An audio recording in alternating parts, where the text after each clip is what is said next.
Hello everyone, and welcome back to the channel. Today, we are rejourneying to the sun-scorched plains of late 19th century South Africa to uncover the story of a conflict that would redefine warfare and shape the destiny of a nation, the Boer Wars. This isn't just one war, but two distinct and brutal struggles that pitted the mighty British Empire against a resilient and determined group of farmers. So, who were the Boers? The name itself comes from the Dutch word for farmer. These were the descendants of Dutch, German, and French Huguenot settlers who had arrived in southern Africa centuries earlier. They were fiercely independent, deeply religious, and had carved out their own republics, the Transvaal and the Orange Free State, the vast interior plateau known as the Veldt. They had their own language, Afrikaans, and a culture that valued self-reliance above all else. They saw themselves as a people chosen by God, destined to tame this wild land. For decades, the British Empire, which controlled the coastal Cape Colony, and these Boer republics maintained a tense coexistence, but in the 1870s, things began to change. Britain, driven by imperial ambitions and a desire to create a unified South African confederation under its control, annexed the financially troubled Transvaal Republic in 1877. The Boers were promised self-governance, but this promise never materialized. Frustration simmered, resentment grew, and the stage was set for the first clash. In December 1880, the Boers decided they had had enough. The First Boer War, or the Transvaal War, erupted. Now, if you're picturing massive armies clashing in epic battles, think again. The Boers were not a professional army. They were a civilian militia, masters of their terrain, dressed in their everyday farm clothes. They were expert marksmen and skilled horsemen. They knew every rock and ridge of the Veldt.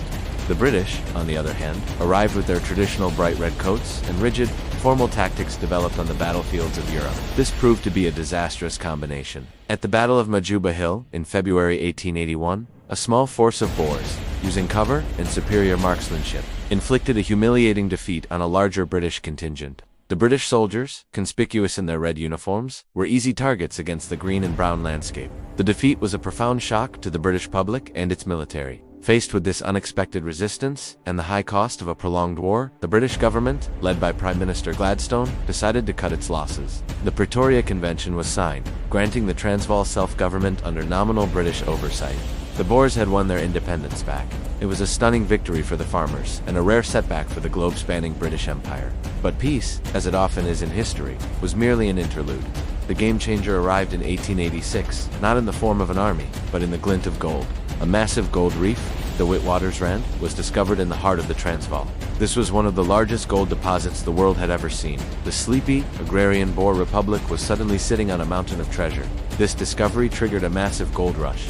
Fortune seekers from all over the world, but primarily from Britain, flooded into the Transvaal. These newcomers, known as Uitlanders or foreigners, soon outnumbered the Boers in certain areas, particularly around the burgeoning city of Johannesburg. The Boer government, led by the stern and patriarchal President Paul Kruger, was deeply suspicious of these newcomers. Kruger feared they would dilute the Boer culture and that their loyalty ultimately lay with the British crown. So, the Boer government imposed heavy taxes on the gold industry and denied the Uitlanders the right to vote, despite them being the main drivers of the Republic's newfound wealth. The situation became a powder keg. On one side, you had the Uitlanders and powerful British mining magnates like Cecil Rhodes, demanding political rights and a greater say. On the other, you had Kruger and the Boers, determined to protect their hard-won independence and way of life.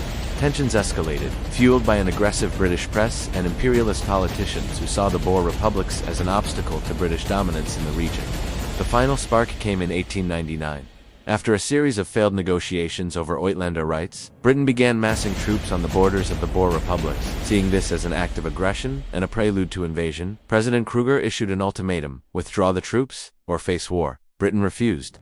On October 11, 1899, the Second Boer War began.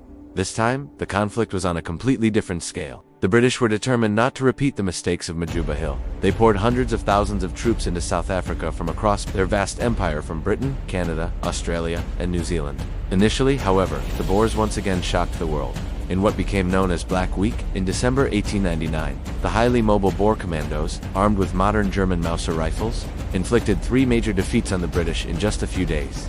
They were masters of guerrilla tactics, quick strikes, ambushes, and rapid retreats. But the sheer weight of British numbers and resources eventually began to turn the tide.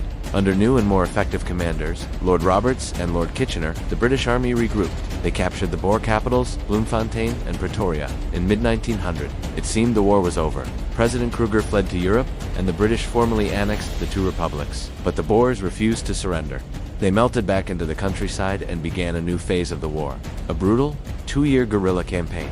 Small units of Boers, known as commandos, continued to harass British supply lines, launch surprise attacks, and disrupt communications. They were fighting on their home turf, supported by their families and a network of farms. In response, Lord Kitchener implemented a ruthless and controversial strategy to break the back of the resistance. This was a scorched earth policy. British troops systematically swept across the veldt, burning Boer farms, destroying crops, and confiscating livestock to deny the commandos food and shelter. And this led to the most infamous and tragic aspect of the war, the concentration camps. To house the displaced Boer families, mostly women and children, the British established a vast network of camps. The intention was to prevent them from aiding the commandos, but the reality was catastrophic. The camps were overcrowded, unsanitary, and poorly managed. Malnutrition and diseases like measles and typhoid ran rampant.